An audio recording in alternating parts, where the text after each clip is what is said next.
Ladies and gentlemen, my name is TotalBiscuit. I'm here to ask and answer one simple question. WTF is F1 race stars?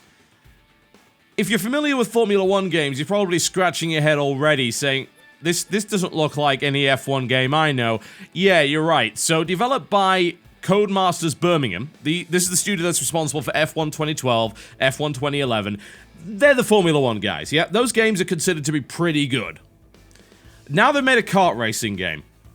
I suppose the old axiom remains true that eventually every game franchise will end up as a kart racing game, but it is usually not the case that a simulation racing game ends up as a kart racing game. Mostly because that doesn't make any damn sense. But F1 Race Stars actually exists and I'm playing it, so either I'm in the Twilight Zone or someone thought this was a good idea.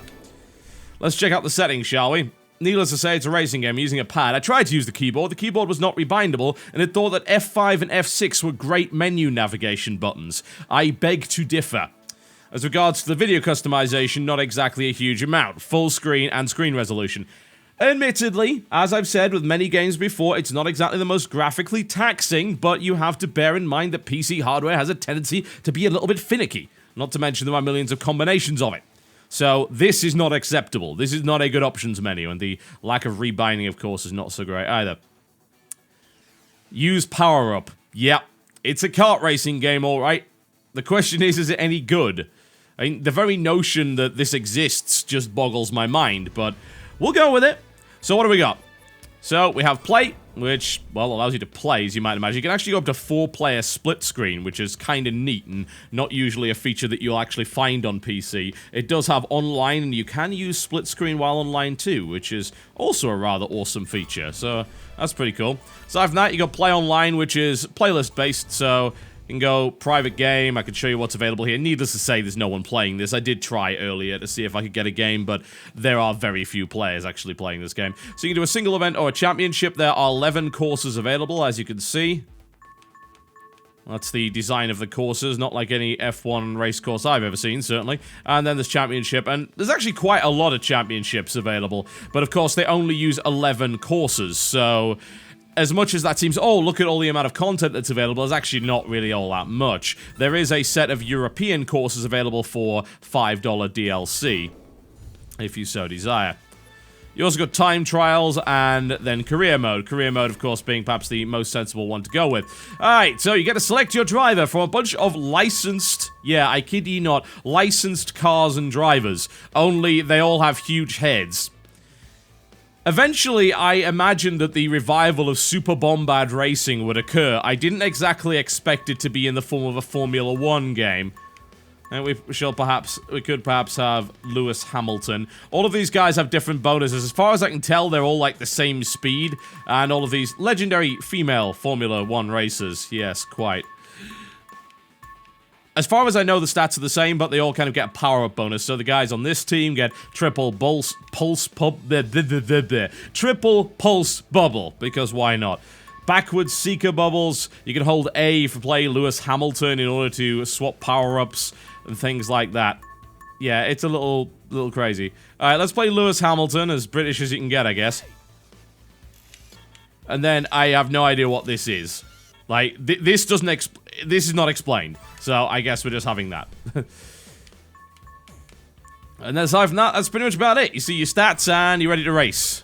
So, we can pick the cup that we wish to get involved in. We're gonna do the European one, I think. That sounds pretty reasonable. We'll start in Italy, and then you pick your class. Just, pretty much just like in every other kart racing game. How fast do you want to go? 3000 cc is how fast I want to go. So, here we go, folks. F1 Race Stars. For some reason. I think you're probably going to find most of this video is me boggling over the fact that this game is even a thing. I don't know. And also, there's official sponsorship everywhere, so if you love Santander cards, then boy do I have the game for you. Also Red Bull and a lot of things like that. This overly flamboyant intro for no apparent reason. Are we about ready to go? Oh, too early. Yep. There we go, super speed boost. Because it's a car racing game, of course. There's always going to be that super speed boost mechanic. So it is it's really kind of what you would expect from a kart racing game. You race karts, and you pick up power-ups, And you use the power-ups against your opponents, and the courses are just a little bit wacky. Yeah. A little bit unusual. You go up hills and loop the loops and do jumps and things like that. Which is exactly what you wanted from your F1 racing game, I guess. Also, you'll find hazards all over the place, which are super annoying to dodge. Now, I think there's probably a scale by which you have to measure kart racing games, and that scale is probably Mario Kart. It's like, is it as good or even comparable to Mario Kart? And if the answer is no, then the chances are your kart racing game's gonna have a few problems here or there. So, there's a few things you need to compare. Firstly, how does it handle? See ya. How does it handle? Does it handle as well as Mario Kart? The answer is no, it does not, because you seem to have no ability whatsoever to slide anywhere. Now, I did check the controls, and I didn't see a power slide button or anything like that. Holding down the brake just involves you doing that. That's no fun. Kart racing games are about over-the-top weird handling, right? And if you don't have that, then that's a lot of the enjoyment of a kart racing game gone. And in this situation, you have exactly the same problem. It's like they didn't know how far to go with making it silly. I mean, let's be honest, they've made nothing but simulation racing games. What would they know about silly kart racing? And the answer is really not a lot. They don't have the power sliding available in a lot of these other kart racing games, and the arcadey handling is actually more frustrating, I feel, than anything else. I don't really know why the safety car comes out. I assume that's some hazard that slows you down or something like that. In fact, it might even be designed to allow everyone else to catch up to you, which is really lame, I might add.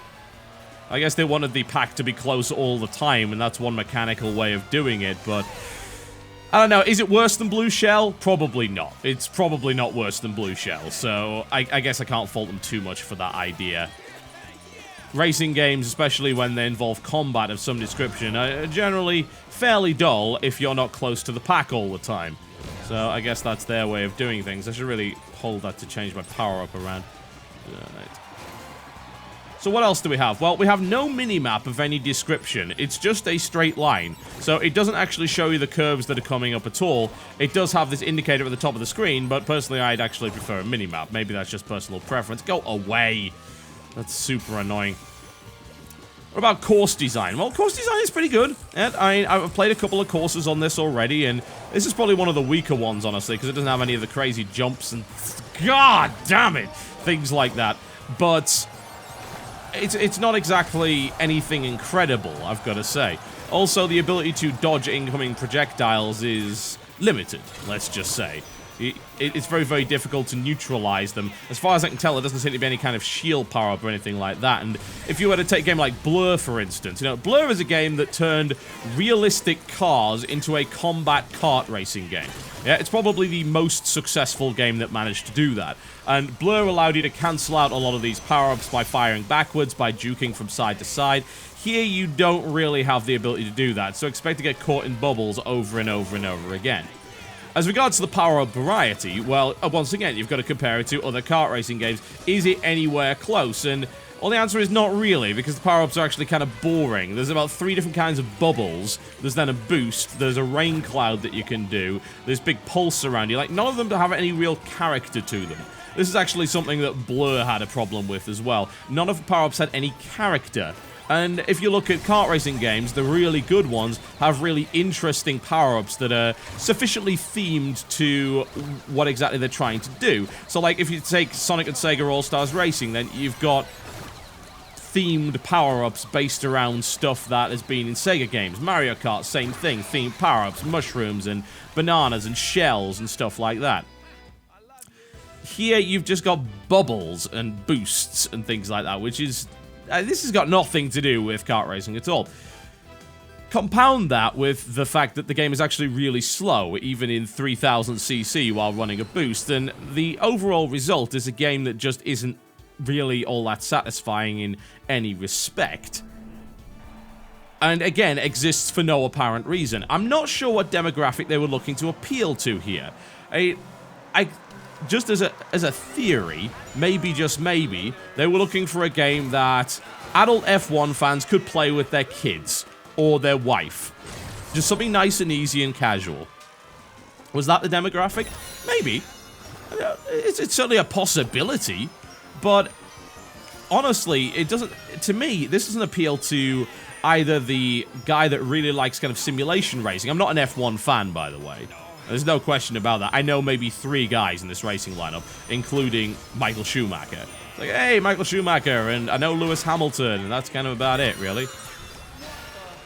But to me, I was looking for something that maybe had a bit more of the F1 experience in it. If I'm going to buy a game called F1 Race Stars, then I would hope to see more F1 in it, you know, rather than just using the characters. I mean, it doesn't even matter because they're wearing helmets, so it's not like you get to see them past the first 5 seconds. I'm talking about licensed cars. They're just buggies, you know. They're just karts. So saying licensed karts is the most ridiculous idea I've ever heard in my life. The tracks have nothing to do with the F1 race tracks either. So there's just this kind of surface elements that have something to do with Formula 1, and yet they're somehow being used to sell the entire game. Now, from a kart racing point of view, the game just doesn't really do anything all that well, aside from the look. Like, I will give props to the look. It's a smooth-running game, running at constant 60 frames per second. It's bright, it's pretty, and the level design is done in such a way that it's got this enjoyable, colorful look to it. And if you're looking for the cartoony style, which you should be in kart racing, then yeah, you know, they seem to have executed that pretty well. Admittedly, as I said before, without much of the F1 theme other than constant sponsorship frickin' everywhere. But aside from that, as a kart racing game, it seems to fall pretty flat. It's not fast enough, it's not fun enough to drive in, as I said, because you can't really power slide anywhere. Even in the rain, your car doesn't really slide about, which is half the fun of driving karts, right? The over-the-top ridiculous handling. And yet, they seem to have sort of stuck to their F1 roots. So, well, you've got to drive realistically in these karts to some degree. You run into the barriers all the time. You end up running into grass that's on the track, so you go off the road, which slows you down, which is no fun whatsoever. And you also don't get that feeling of speed, even with the 3000cc class. I cannot imagine what 1000cc must be like if this is how fast 3000cc goes. It is like driving a go-kart in the worst possible respect. When you do karts in gaming, it's gotta be fun. It's gotta be fast, it's gotta be arcadey, it's gotta be completely out of the ordinary, and just throw realism entirely out of the window. But F1 Race Stars doesn't do that. Now, if this was a $10 or $15 arcade game, then maybe I'd give it a pass by saying, you know what, this is probably one of the best kart racing games on PC. Because, let's be honest, we don't really have any. Most of the kart racing games I've played on PC have actually been pretty awful, unfortunately. Stuff like Zero Gear, and there was even another game that I played so long ago that I can't even remember it. And it clearly wasn't all that good. And those games were pretty bad, right? And this game actually isn't bad, it's just horribly average. Like, it doesn't do anything well. And this is a term I think you're probably going to be hearing a lot more from me over the next couple of years. I'm coming to the conclusion there are so many games on PC that there are a lot of games which just end up being horrendously average in every respect. Like, they don't pop in any way, they don't stand out in any way, because there's nothing they do that could be considered to break away from the pack. And that is exactly how I would describe F1 Race Stars. And if this was a $10 or $15 game, I'd say, you know what? It's a reasonably fun kart racing experience. You might have a little bit of fun with your friends. There's quite a few multiplayer modes, including team racing. And the power-ups are, you know, sort of okay-ish.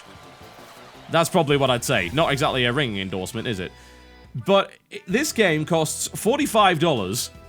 35 euros or £27.99. Now, all credit to them for actually having even pricing across the board when it comes to the regions, but I'm not going to pay $45 for a kart racing game based on Formula 1. What the hell's wrong with you? Which comes back to my initial point. Why does this game even exist? This is a cool little gimmicky game to put out as an arcade game. It is not a good game to put out as a full-price box release on PlayStation 3, 360, and on digital distribution on PC. Whoever thought that was a good idea is actually out of their mind. Tell me, you know, which marketing genius thought that this would be a solid title to put out from a studio that does really good F1 games? It's almost, if I were to be cynical, and I am frequently, I would say, hey, you know, this is just to exploit the goodwill that the brand has generated over the past couple of years because they've made a bunch of really pretty good F1 games. It's like, hey, let's put out a little kart racing game. You know, this is a little bit of fun for the F1 fans. Yeah, you know, I would say that if it wasn't a full price release. So this is the kind of game that I'd say wait and see if it goes on a really low sale. Like, I'm talking like $10 or lower. And then, you know what? You actually find yourself a kart racing game that is not awful. It's average, but honestly, on PC, it's pretty slim pickings when it comes to this genre. The problem is that this is not what I want out of a kart racing game. When I play Mario Kart, this is not the experience I get. I get a fast, slidey, arcadey, hectic, fun time with a lot of character to it.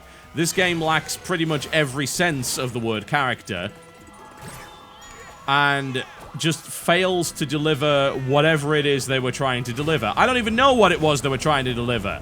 I mean, come on. Who is this supposed to be sold to? Who is the target demographic here? It certainly isn't me. I have to tell you that for a fact. Ladies and gentlemen, F1 Race Stars, probably one of the most bizarre games I've played this year for all the wrong reasons. I'll see you next time.